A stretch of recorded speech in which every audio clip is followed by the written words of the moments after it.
accounts have been frozen and more accounts will be frozen. Crowdfunding platforms and payment service providers have started the registration process with FINTRAC. In terms of the specifics on whose accounts are being frozen, you now have the regulations. The financial service providers have those regulations as well, and they, working with law enforcement, will be making the operational decisions. I've been in contact with a reliable source within the Canadian military, and he told me today by email that if I had any sense, I'd take my money out of the Canadian banks because the situation is far worse than I've been informed. And so that's just one of many such messages I receive on a daily basis. So let's talk about the bank. So here's what our Prime Minister did last week. He permanently destroyed 20% of the population's faith in the entire Canadian banking system and stained the Canadian banking system's international reputation, I would say, for decades.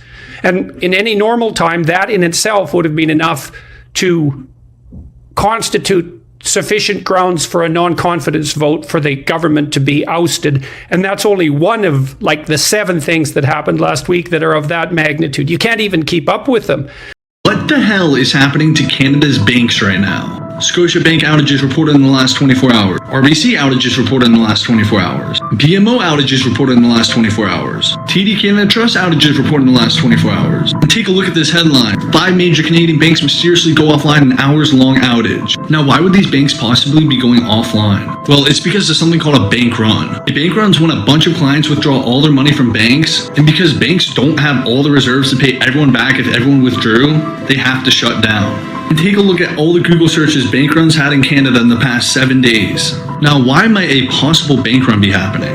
Well, the Canadian government decided they're going to freeze protesters' bank accounts, so it's really left them with no choice. Now, it's not confirmed it's a bank run going on right now, but it's really starting to look like that. This is probably one of the craziest things I've ever seen happen. Boomerang!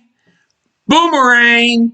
Big time boomerang! After all that effort and all that publicity about mass freezing protesters' bank accounts, now we see the boomerang effect after the bank runs, which they're trying to pretend isn't happening.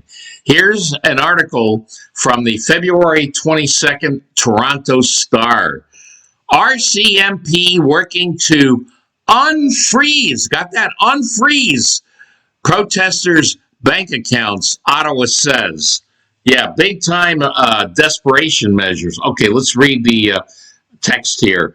Ottawa, the federal government says that the RCMP are working with financial institutions to unfreeze, not freeze, unfreeze bank accounts locked by emergency orders that targeted people who organized, participated in, or donated to the so-called Freedom Convoy blockades. Isabelle Jacquet, Assistant Deputy Minister of Finance, told a Common Standing Committee Tuesday that the RCMP began sharing information related to the end of the quote-unquote unlawful blockades with banks and financial institutions as of Monday that should lead to affected accounts being unfrozen. They have to backtrack. It's unbelievable. Very embarrassing.